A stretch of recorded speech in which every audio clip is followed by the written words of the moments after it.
ിക്കട്ടെ ഹിസാബില്ലാതെ നരകത്തിൽ പോകുന്ന 6 ആളുകളുണ്ട്. പെടാനല്ല പെടാതിരിക്കാനാണ് വായിക്കുന്നത്. അഷ്റഫുൽ ഖൽഖ് സല്ലല്ലാഹു അലൈഹി വസല്ലം തങ്ങൾ പറഞ്ഞു, സിത്തത്തുൻ യദ്ഖുലൂനൻ നാറ ബിഗൈരി ഹിസാബ്. വിചാരണയില്ലാതെ നരകത്തിൽ പോകുന്ന 6 ആളുകളുണ്ട്, 6 കൂട്ടം ആളുകളുണ്ട്. ഹതഭാഗ്യരാണ്. വിചാരണക്കൊന്നും നിൽക്കൂല, കിതാബ് നോക്കിയിട്ട് രക്ഷപ്പെടാനുള്ള മാർഗമുണ്ടോന്നും ചോദിക്കൂല. നേരത്തെ തന്നെ പിടിച്ചു കൊണ്ടുപോയി എറിയപ്പെട്ടുപോയി. യുറഫുൽ മുജ്രിമൂന ബിസീമാഹും ഫയൂഖദു ബിന്നവാസി വല്ലഖ്ദാം. കുറ്റവാളികളെ കാണുമ്പോഴേക്ക് തിരിച്ചറിയപ്പെടും. യുറഫുൽ മുജ്രിമൂന ബിസീമാഹും, പ്രത്യേക അടയാളങ്ങളെ കൊണ്ടവരെ തിരിച്ചറിയും. മലക്കുകൾ അവിടെ പിടിച്ചുകൊണ്ട് മൂർദാവും കാലും പിടിച്ചുകൊണ്ടൊരു വളക്കലാണ്. ഒരൊറ്റ വളക്കൽ വളച്ചിട്ട് ഒരൊറ്റ ഏറാണ്. യൂഖദു ബിന്നവാസി വല്ലഖ്ദാം. മൂർദാവ് കൂട്ടിപ്പിടിക്കും, കാലിങ്ങോട്ട് വളച്ചു കൂട്ടിപ്പിടിക്കും, എന്നിട്ടൊരു ഇറങ്ങ് എറിയും. നേരെ പോയി നരകത്തില് പാതാളത്തില് വീഴും. ഹിസാബിന്റെ മുമ്പ് പ്രവേശിക്കുന്ന 6 ആളുകൾ ഒരു കൂട്ടം. അൽ ഉമറാഊ, ഭരണകർത്താക്കളാണ്, ഭരണാധികാരികളാണ്. ബിൽ ജൗരി, അക്രമം കാരണം. വിശദീകരിക്കണം വേണ്ടല്ലോ? വേണ്ട, എല്ലാവർക്കും തിരിയുന്നില്ല. ഹദീസ് വായിക്കുമ്പോ തന്നെ തിരിയുന്നില്ലേ? ഭരിക്കുന്നതൊരു വാർഡാണെങ്കിലും ശരി, ഭരിക്കുന്നതൊരു വാർഡ്. ഇങ്ങനെ താഴോട്ട് എന്തുണ്ടോ? താഴോട്ടേതേ പറഞ്ഞോ? ഗ്രാമമുണ്ടോ? ഇനി ഗ്രാമം കുഗ്രാമായാലും വേണ്ടില്ല, അക്രമം ചെയ്യാൻ പാടില്ല. അത് വിട്ടുവീഴ്ച ഇല്ലാത്തതാണ്. കാരണം പൊതുവായിട്ടാണ് അക്രമം വരിക. അതിന്റെ ശിക്ഷ ചെറുതല്ല. ഭരണാധികാരികളെ അവർക്ക് അക്രമം ചെയ്യാൻ കൂടുതൽ തോന്നും. കാരണം സ്വാധീനം കൂടുതൽ കയ്യിലുണ്ടല്ലോ, സൗകര്യങ്ങളും കയ്യിലുണ്ടല്ലോ, അതുകൊണ്ട് എളുപ്പമായി തോന്നും. അക്രമത്തിന്റെ കാരണം കൊണ്ട് ഭരിച്ച ആൾക്കാർ മുഴുവൻ നരകത്തിലാന്നല്ല, അക്രമികളായ ഭരണാധികാരികൾ അക്രമത്തിന്റെ കാരണം കൊണ്ട് ഹിസാബില്ലാതെ പിടിച്ചുകൊണ്ടുപോകും. മുസ്ലിം ഭരണാധികാരികളുടെ കൂട്ടത്തിൽ നന്മകളൊക്കെ ചെയ്തിട്ടുണ്ട് എന്ന് ആൾക്കാർ പറയുന്ന, രക്ഷപ്പെടാനൊക്കെ സാധ്യത ഉണ്ട് എന്നൊക്കെ പറയുന്ന ഒരു ഭരണാധികാരിയാണ് ഹജ്ജാജ് ഇബ്നു യൂസുഫ്. പക്ഷേ രക്ഷപ്പെടാൻ സാധ്യതല്ല എന്നാണ് നല്ലൊരു കൂട്ടം മഹാന്മാരായ പണ്ഡിതന്മാർ പറയുന്നത്. ഹജ്ജാജ് ഇബ്നു യൂസുഫിനെ പറ്റിയാൽ മലിക്കുൽ ലാലിം എന്നാണ് പരിചയപ്പെടുത്താറ്, അക്രമിയായ ഭരണാധികാരി. എത്ര മഹാന്മാരെയാണ് അദ്ദേഹം കൊന്നത്. അബ്ദുല്ലാഹി ഇബ്നു സുബൈർ റളിയല്ലാഹു അൻഹു കഴിമരത്തിലേക്ക് എത്തിയത് ഞാൻ ആ കഥ വിശദീകരിക്കുന്നില്ല. ഹജ്ജാജ് ഇബ്നു യൂസുഫ് അല്ലേ. സയ്യിദ് ഇബ്നു ജുബൈർ റളിയല്ലാഹു അൻഹു പെരടി അറുത്തിട്ടല്ലേ ഹജ്ജാജ് ഇബ്നു യൂസുഫ് കൊന്നു കളഞ്ഞത്.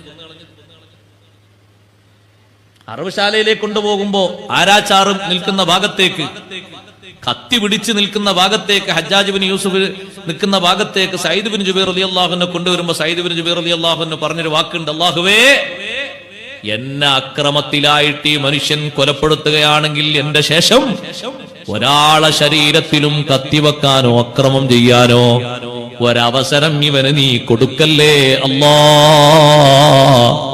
മരിക്കുന്നതിന്റെ മുമ്പ് ശരീരം മുഴുവനും വേദനിച്ച് കിടക്കുമ്പോ ഹജ്ജാജ് ഇബ്നു യൂസുഫ് വിളിച്ചു പറയുന്നുണ്ട്, സയ്യിദ് ഇബ്നു ജുബൈർ എന്റെ അടുത്ത് വന്ന് എന്നെ ഭീഷണിപ്പെടുത്തുന്നു, എന്നെ പേടിപ്പെടുത്തുന്നു. അസാബത്തിനി ദഅവത്തു സയ്യിദ് ഇബ്നു ജുബൈർ. സയ്യിദ് ഇബ്നു ജുബൈറിന്റെ പ്രാർത്ഥന എനിക്ക് പറ്റിപ്പോയി, ഞാനാകെ തളർന്നുപോയി. ആ ഹജ്ജാജ് ഇബ്നു യൂസുഫ് ഹർക്കത്തും പുള്ളിയും ശബ്ദും മദ്ദുട്ടെടുത്തുകൊണ്ടാണ് ഇപ്പൊ നമ്മൾ ഖുർആൻ നോക്കി ഓതുന്നത്. അത് വേറെ വിഷയം. അയാളുടെ ഭരണകാലത്താണ് ആ ഒരു പുരോഗതി, ആ ഒരു മാറ്റം മുസ്ഹഫിന് വന്നത്. അങ്ങനൊക്കെ ഉണ്ടെങ്കിലും കഅബ പുനരുദ്ധാരണം ചെയ്ത ആളിൽ അബ്ദുല്ലാഹി ഇബ്നു സുബൈർ റളിയല്ലാഹു അൻഹു 9ാമത്തെ ആളാണ്, 10ാമത്തെ ആളാണ് ഈ ഹജ്ജാജ് ഇബ്നു യൂസുഫ്. 10 ആളുകൾ കഅബ പുനരുദ്ധാരണം ചെയ്തിട്ടുണ്ട്, 10ാമത്തെ ആളാണ് ഹജ്ജാജ്. അതൊക്കെ ചെയ്തിട്ടുണ്ടെങ്കിലും ദുൽമ അപ്പുറത്ത് അതിനേക്കാളും മികച്ചതാണ്. അക്രമം കാരണം ഹിസാബില്ലാതെ കൊണ്ടുപോകും. 2ാമത്തെ വിഭാഗം വൽ അറബു, അറബികളാണ്. അറബികൾ എന്ന് പറഞ്ഞാൽ മലഞ്ചെരുവിലും മറ്റുമൊക്കെ താമസിക്കുന്ന ആളുകൾ. ബിൽ അസബിയ്യത്തി, അവർക്ക് അറിവും സംസ്കാരവും കുറവാണ്, ജഹാലത്ത് കൂടുതലാണ്. ഇപ്പോഴും ഉണ്ടങ്ങനെ. പേരിൽ മാത്രം ഒരു ഇസ്ലാമിയത്ത് ഉണ്ടാവും, വേറൊന്നിലും ഉണ്ടാകൂല. അജ്ഞത കാരണം പലതും അവർ ചെയ്യും. അപരിഷ്കൃതരായ ആൾക്കാർ, അവരെയും അങ്ങനെ കൊണ്ടുപോകും. 3ാമതായത് വദ്ദഹാഖീൻ, അതേ തലവന്മാര്, വലിയ വലിയ തലവന്മാര്, നേതാക്കള്, പ്രഭുക്കള് കാണാം. അവരെ കൊണ്ടുപോകും. സഹോദരങ്ങളെ, എന്താ കാരണം എന്നറിയോ? ബിത്തക്കബ്ബുരി, അഹങ്കാരം കാരണം അവരെ കൊണ്ടുപോകും.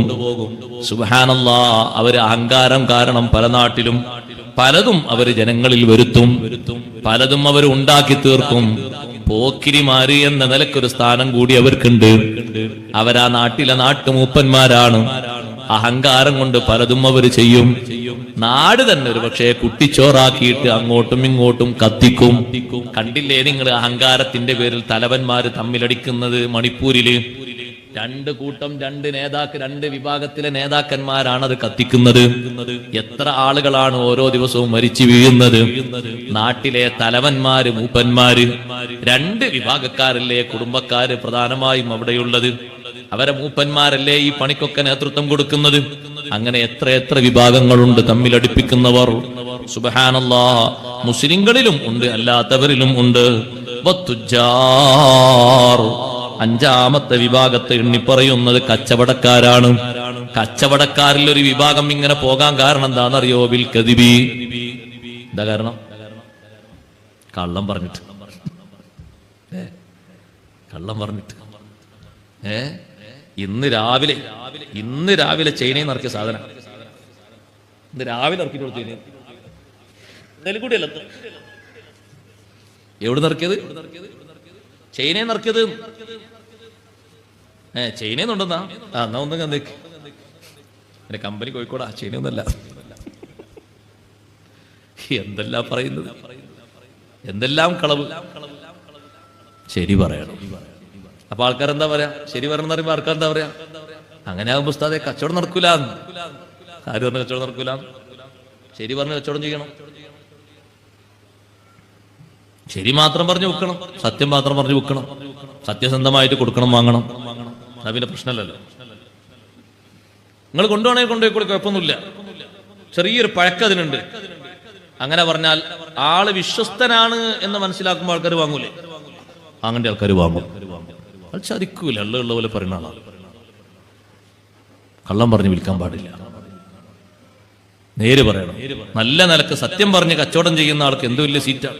അത്താജിറുൽ അമീനു മഅൻ നബിയ്യീന വസ്സുദ്ദീഖീന വശുഹദാഇ വസ്സാലിഹീൻ. വിശ്വസ്തനായ സത്യസന്ധനായ കച്ചവടക്കാരൻ നബിമാരോടൊപ്പമാണ് സീറ്റ്, സിദ്ദീഖീങ്ങളോടൊപ്പമാണ്, ശുഹദാക്കളോടൊപ്പമാണ്. നല്ല സത്യമായി തന്നെ പറയണം. ഇമാമുൽ ആദം അബൂ ഹനീഫ റളിയല്ലാഹു അൻഹു ജീവിതത്തിന്റെ ഒരു മാർഗം കച്ചവടമായിരുന്നു. പക്ഷേ ശരിയായ നിരക്കുള്ള കച്ചവടം. മഹാനവറുകൾക്ക് കച്ചവടം ചെയ്തിട്ട് കാശുണ്ടാക്കി കൊടുക്കാൻ വേണ്ടി ഒരു തൊഴിലാളിയെ വിളിച്ചു. 70 ജോഡി വസ്ത്രം കൊണ്ടുവന്നു. വസ്ത്രം വിറ്റിട്ട് അതിന് ലാഭം കിട്ടുമല്ലോ. 70 ജോഡി വസ്ത്രം. അബൂ ഹനീഫ റളിയല്ലാഹു അൻഹു വസ്ത്രം ഇങ്ങനെ ഓരോന്നും ഇങ്ങനെ അങ്ങോട്ടും ഇങ്ങോട്ടും ഇങ്ങനെ കുഴച്ചു മറിച്ച് വെച്ചപ്പോ ഒരു ജോഡി വസ്ത്രത്തിന് ചെറിയൊരു പഴക്കം കണ്ടു. അപ്പൊ വിൽക്കുന്ന ആളോട് പറഞ്ഞത് പറഞ്ഞു വിൽക്കണം. ഈ ഒറ്റ ജോഡിക്കേ കുഴപ്പമുള്ളൂ, ബാക്കി 69 കുഴപ്പമില്ല, ഇത് പറഞ്ഞു വിൽക്കണം. വാങ്ങുന്ന ആൾ നോക്കൂലേ? നമ്മളൊക്കെ എത്രയും മറിച്ചും തിരിച്ചുവിടലോ ഒന്ന് വാങ്ങാൻ തന്നെ. ചിലപ്പോൾ മറിച്ചും തിരിച്ചിട്ടാൽ ചിലപ്പോൾ ഒന്നും വാങ്ങിയില്ലെന്നും വരും. പറ്റാത്തോണ്ട് അങ്ങനെ പോവുകയും ചെയ്യും. അപ്പൊ ആൾക്കാർ പറയുന്നത് ഓല പണിയാണ്, ഇത് നമ്മളെ പണിയാന്ന് പറയും. വാങ്ങുന്ന ആൾ നോക്കൂലേ? 70 ജോഡിയും വിറ്റിട്ട് കൊണ്ടുവന്നു കാശേറ്റ്. എത്ര കാശ് ഇറങ്ങൾക്ക്? 30,000 ദിർഹം. ഇവിടെ പള്ളിയിൽ ഇങ്ങനെ എത്തി ദർശനം നടത്തുമ്പോൾ അബൂ ഹനീഫ റളിയല്ലാഹു ചോദിച്ചു, ആ ഒരു ജോഡിയില്ലേ, ഒന്ന് ചെറിയ ഒരു പഴക്കം തോന്നി, അത് പറഞ്ഞാണോ വിട്ടു വെച്ചു? അത് പറയാൻ വിട്ടുപോയി.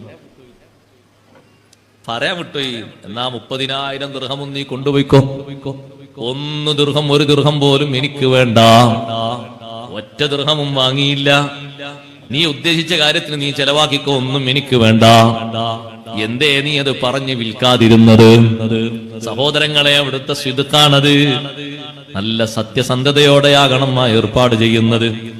6ാമത്തെ വിഭാഗം ആരാന്നറിയോ? സുബ്ഹാനല്ലാഹ് വൽ ഉലമാഉ. ഉലമാഇനെ പറ്റി പറയുന്നു ബിൽ ഹസദി. 5ാമത്തെ വിഭാഗം വൽ ഉലമാഉ, പണ്ഡിതന്മാരുണ്ട് ഹിസാബിന്റെ മുമ്പ് നരകത്തിൽ പോകുന്നവര്. ബിൽ ഹസദി, കാരണം അസൂയയാണ്. ഏതെങ്കിലും ഒരു പണ്ഡിതൻ ഏതെങ്കിലും ഒരു നിലക്ക് ഉയരുന്നത് കാണുമ്പോഴേക്ക് അയാൾ എങ്ങനെങ്കിലും ഒന്ന് ഇരുത്തേണ്ടടുത്ത് ഇരുത്തണമെന്ന് ചിന്തിക്കരുത്. നല്ല രൂപത്തിലും ഭാവത്തിലും ജീവിക്കുന്ന ആളാണോ സഹായം ചെയ്തു കൊടുക്കണം, ഹൈറായ മാർഗങ്ങൾ ഉണ്ടാക്കി കൊടുക്കണം. ഫിത്നയും ഫസാദും ഉണ്ടാക്കിയിട്ട് ഇടങ്ങേറുണ്ടാക്കാൻ നടക്കല്ല വേണ്ടത്. വൽ ഉലമാഉ ബിൽ ഹസദി, ഹസദ് മൂത്തിട്ട് ഷാഫി ഇമാം റളിയല്ലാഹുവിന്റെ കാലത്തുണ്ടായതില്ലേ ഒരു ആലിമ്, ആ ആലിമ് സദസ്സ് കെട്ടിയത് ആയിരുന്നു പഠിച്ചവനെ ഷാഫി ഇമാമ തങ്ങളെ പെട്ടെന്ന് നീ മരിപ്പിക്കണം, അല്ലെങ്കിൽ മാലിക് ഇമാമിന്റെ ഇൽമൊക്കെ പോയി പോകുന്നു. ഹാസദ് മൂത്തിട്ട് എന്തിനെന്നറിയോ? ഷാഫി ഇമാം റളിയല്ലാഹുവിന്റെ വീടിന്റെ മുറ്റത്ത് ഒരു ദിവസം രാവിലെ ആയാൽ 150, 250, 350 ഒക്കെ വാഹനങ്ങൾ ഇങ്ങനെ തടിച്ചുകൂടാണ്. ഇൽമു പഠിക്കാൻ വേണ്ടി വിവിധ നാടുകളിൽ നിന്ന് വരുന്ന പഠിതാക്കളാണ്. ഇയാളെ പേരിന്റെ മുറ്റത്ത് അങ്ങനെ വന്നു നിൽക്കാത്തതുകൊണ്ട് വന്നു നിൽക്കുന്നതിന് അംഗീകരിക്കല്ലേ വേണ്ടി? ആ വന്നു നിൽക്കുന്നതിന് എതിർത്തുകൊണ്ട് വേറെ പറയാൻ വേണ്ടി ഹാസദ് മൂത്തിട്ടാണ് ദ്വാരുന്നത്. ഷാഫി ഇമാം റളിയല്ലാഹുവിനോട് പോയിട്ട് കുട്ടികൾ പറഞ്ഞു, ഉസ്താദ് എങ്ങനെ ദ്വാരക്കുന്നുണ്ട്, പരിചയക്കാര് പറഞ്ഞു ഇങ്ങനെ ദ്വാരക്കുന്നുണ്ട്, ഇങ്ങനെ മറ്റേ ആളിങ്ങനെ ദ്വാരക്കുന്നുണ്ട്, നിങ്ങൾ പെട്ടെന്ന് മരിക്കണം, അല്ലെങ്കിൽ മാലിക് ഇമാമിന്റെ ഇൽമു പോയി പോകുന്നു. മാലിക് ഇമാമിന്റെ ശിഷ്യനാണ് ഷാഫി ഇമാം റളിയല്ലാഹു അൻഹു. ഇൽമു പോണ്, ഇൽമു വളരല്ലേ ചെയ്യാ, പെട്ടെന്ന് മരിപ്പിക്കണമെങ്കിൽ ഇൽമു പോകുന്നത് ശരിയല്ലല്ലോ, ആ വാക്കെന്നെ ശരിയല്ല. അത് മൂത്തിട്ടാണ്. ഷാഫി ഇമാം റളിയല്ലാഹു അൻഹു സാരല്ല, തമന്നാ ഉനാസുൻ അന്നമുതാ വഇൻ അമുത് ഫതിൽകാ സബീലുൻ ലസ്തു ഫീഹാ ബിഔഹദി. കുറെ ആൾക്കാർ ഞാൻ മരിക്കണം എന്ന് ഇങ്ങനെ ആഗ്രഹിക്കുന്നുണ്ട്. ആഗ്രഹിച്ചോട്ടെ, കുഴപ്പമൊന്നുമില്ല. കാരണം മരണം എന്നുള്ള എനിക്ക് മാത്രമൊന്നും എല്ലാവർക്കും ഉള്ളല്ലേ, ഞാൻ മാത്രമല്ലല്ലോ മരിക്കും, അവര് മരിക്കൂലേ. അതുകൊണ്ട് ആഗ്രഹത്തിന് പ്രത്യേക ക്യാമ്പൊന്നുമില്ല, ആഗ്രഹിച്ചോട്ടെ കുഴപ്പമൊന്നുമില്ല. ആ വഴിയിൽ ഞാൻ മാത്രമൊന്നുമല്ലല്ലോ, ഞാനും മരിക്കും അവരും മരിക്കും. ഷാഫി ഇമാം റളിയല്ലാഹു അൻഹു വഫാത്തായപ്പോ എല്ലാ നിലക്കും രംഗം കീഴടക്കാന്ന് കരുതി മറ്റേയാള്. പക്ഷെ 10-12 ദിവസമായപ്പോ 30 രോഗിയായി കടന്നു, കുറച്ചേ മരിച്ചു. അങ്ങനെയാണ്. ആ സ്ഥാനത്ത് വിലസനക്കാരൊന്നും കരുതി നടക്കൂല. കാരണം അത് സദുദ്ദേശപരമല്ല. ഹസദ്, ഒരാൾക്കുള്ള ഹൈർ മുടക്കുക, അത് സമ്മതിക്കാതിരിക്കുക, അതിനെതിര് പറയാം, അതിനാകരുത് ഉലമാ ജീവിക്കുന്നത്. ഉലമാ അവരെ ഇൽമു കൊണ്ട് അമൽ ചെയ്യണം, ആലിമീങ്ങളെ ഇക്റാം ചെയ്യണം, സാദാത്തുക്കളെ ബഹുമാനിക്കണം, സമൂഹത്തിന് ഹൈറായത് ചെയ്യണം, അവരവരെ കൊണ്ട് ഹൈറായത്. ഒരൊറ്റ ആലിമിനും മുത്താലിമിനും ദോഷകരമായിട്ട് ഹസദ് മൂത്തിട്ട് ഒന്നും ചെയ്യാൻ നിൽക്കരുത്, ഒന്നും പറയാനും നിൽക്കരുത്. അതിനല്ല അള്ളാഹു ഇൽമു നൽകിയത്. അള്ളാഹു നമ്മളെ കാത്തുരക്ഷിക്കട്ടെ. മറ്റൊരു വിഭാഗം അതിൽ ബാക്കിയുള്ളത് വല്ലഗ്നിയാഉ, സമ്പന്നരാണ്, പണക്കാർ. ബിൽ ബുഖ്ലി, ബുഖ്ല് കാരണം, ബുഖ്ല് ലുബ്ദ് കാരണം സക്കാത്തും കൊടുക്കൂല, സ്വതത്തും കൊടുക്കൂല, അവനാന്റെ പുരയ്ക്ക് തന്നെ നല്ല ഭക്ഷണ സാധനങ്ങൾ വാങ്ങൂല.